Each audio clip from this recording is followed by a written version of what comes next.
बिस्मिल्लाहिर्रहमानिर्रहीम। अस्सलाम वालेकुम। कैसे हैं आप सब? उम्मीद करती हूँ आप सब खैरियत से होंगे। आज हम आपका मुंह मीठा कराते हैं, इसके लिए हम बना रहे हैं सेवइयाँ। तो ये कुमेल हमने कंडेंस्ड मिल्क जो होता है वो लिया है। ये हमने सेवइयाँ ली हैं और ये छुआरे हैं। इसको हमने ड्राई डेट्स जो होती है ये हमने इसको 5-6 घंटे के लिए सोक कर लिया था पानी में। और ये बहुत थोड़ी सी ब्राउन शुगर है क्योंकि कंडेंस्ड मिल्क ऑलरेडी मीठा होता है। ये बादाम और इसमें जो भी नट्स हैं ये अपनी पसंद से ले सकते हैं, जो भी आपको पसंद हो। मैंने बादाम, पिस्ता, किशमिश, काजू और ये कैडीमेन पाउडर जो होता है, हरी इलायची का पाउडर। ये ऑयल है थोड़ा सा इसको फ्राई करने के लिए। और ये दूध, ठीक है। ये भी आप अपने हिसाब से दूध को लेंगे क्योंकि आपको ज़्यादा चाहिए या पतली पतली पसंद है तो थोड़ा ज़्यादा दूध डालेगा। तो चलें हम शुरू करते हैं रेसिपी। बिस्मिल्लाहिर्रहमानिर्रहीम।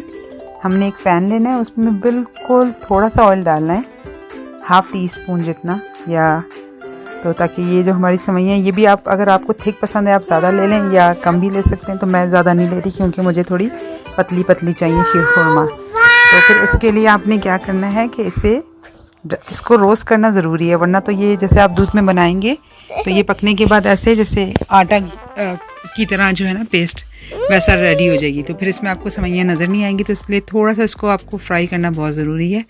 तो इसको बहुत तेज़ फ्लेम पे, हाई फ्लेम पे हमने इसको नहीं करना है क्योंकि ये जल जाएंगी। तो हमने इसको बिल्कुल लो टू मीडियम फ्लेम पे इसको अच्छे से भूनना ताकि इसका अच्छा सा लाइट ब्राउन सा अच्छा सा कलर आ जाए। अब इसको इसी तरह हम भूनते जाएंगे। और साथ में हमने इसमें जो छुआरे थे उनको हमने काट लिया और ये कूट लिए बादाम, पिस्ते और काजू को। और अभी हम इसमें जो किशमिश थी वो ऐड नहीं करेंगे। अगर आपको वो फूली फूली हुई पसंद है तो आप इस टाइम पे ऐड कर लें, लेकिन मैं लास्ट में करूँगी ताकि वो बहुत ज़्यादा फूल ना जाए। तो अब इसको देखें हम अच्छी तरीके से, अब ये सब चीज़ें अच्छी तरीके से इसमें फ्राई हो रही हैं। तो जब ये रोस्ट हो जाएगी अच्छी तरह, बादाम पिस्ता भी क्रिस्पी सा हो जाएगा अच्छा सा। ये देखिए कितना अच्छा सा कलर आ गया। और बहुत कम ऑयल डालना है आपने। ये देखें, इसको बस आपने कम फ्लेम पे, स्लो फ्लेम पे अच्छी तरीके से इसको आपने बस की भूनना अच्छा है। क्योंकि आप जब भूनेंगे तो ये आप में दूध में जब आप डालेंगे दूध के साथ ये पकेंगी, गलेंगी, तो फिर इसका कलर जो है वो बहुत अच्छा सा नज़र आएगा। एकदम मैश नहीं हो जाएंगी दूध में, पता चलेगा कि सेवइयाँ हैं।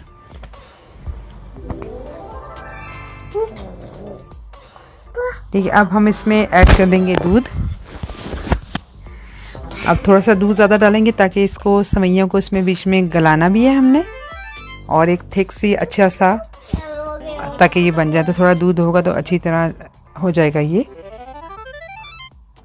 अब इसमें हमने जो इलायची का पाउडर है, या आप साबुत भी डाल सकते हैं, ये इलायची पाउडर मैं यूज़ कर रही हूँ, वो डाल दें। साथ में ही इसमें जो ब्राउन शुगर थी, और बहुत ध्यान से चीनी डालनी है क्योंकि कंडेंस्ड मिल्क आपको पता है ऑलरेडी मीठा होता है। और चीनी आप अपने अकॉर्डिंग डालें, जितनी आपको मीठा ज़्यादा पसंद है या कम पसंद है। तो इसी लिहाज से आप कंडेंस्ड मिल्क जो है ना, मैं 3 या 4 टेबल स्पून डालूँगी ताकि बहुत ज़्यादा मुझे मीठा नहीं चाहिए। अगर आपको बहुत ज़्यादा मीठा चाहिए तो आप ज़्यादा कंडेंस्ड मिल्क भी डाल सकते हैं और शुगर भी थोड़ी बढ़ा सकते हैं। अब आपने इसको अच्छी तरीके से बॉईल होने देना है। जब ये थोड़ा सा बॉईल हो जाएगा ताकि इसमें अच्छी तरीके से ये सब चीज़ें सॉफ्ट हो जाएं। तो अब इसका बॉईल आने का इंतज़ार करेंगे जब तक बॉईल हो जाए। और आपको ये वीडियो पसंद आ रही हो तो चैनल को लाइक, शेयर और सब्सक्राइब कीजिएगा। और अपना और घर वालों का बहुत ख्याल रखिएगा। अपने आसपास वालों का ध्यान रखिएगा। लॉकडाउन की वजह से किसी को भी कोई चीज़ की मसला हो तो जितना भी हमसे हो सके तो हमें चाहिए कि हम हर किसी का ख्याल करें। ज़्यादा नहीं सही, जितनी हम कर सकते हैं उतना हम स्टार्ट करें तो अल्लाह पाक भी हमारी इंशाल्लाह मदद करेंगे और सब अच्छा हो जाएगा। अल्लाह पाक सब के लिए आसानी खैर करें। अब ये देखें इसे बॉईल आता जा रहा है और हमने अब फिर जब अच्छी तरह इसमें एक बड़ा सा एक उबाल आ जाएगा ताकि अच्छी तरह ये बॉईल होने लग जाएगी, फिर हम इसको मीडियम आंच पे करके बिल्कुल लो और ऐसे हल्का सा ढक्कन देंगे ताकि ये पता ना चले कि दूध बाहर आ रहा है और ये अच्छी तरह गल भी जाए। देखिए आस्ते आस्ते ये फूलना शुरू हो रही हैं। और इस स्टेज पे मैं अब वो डाल रही हूँ ये किशमिश जो है। और किशमिश को आपने जब जैसे यूज़ करने लगते हैं तो उसको थोड़े से पानी में अच्छी तरह वॉश कर लीजिएगा। आप उसको देखेंगे तो उसमें काफ़ी जो ड्राई करते हैं, ज़ाहिर सी बात है कहाँ रख के करते हैं ड्राई, तो उसमें काफ़ी ज़्यादा मिट्टी और गंद होता है। तो आप जो भी चीज़ है तो उसको कोशिश करें धो के इस्तेमाल करें। और अब इसको हम बनने देंगे। ये देखिए थोड़ी थोड़ी थिक भी होती जा रही है और बहुत यमी भी लगती जा रही है।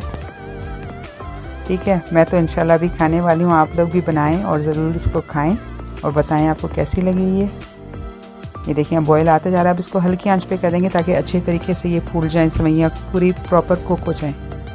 और आपको ये दोबारा से कह रही हूँ, अगर वीडियो पसंद आ रही है इसे लाइक शेयर कीजिएगा और चैनल को ज़रूर से सब्सक्राइब कीजिएगा।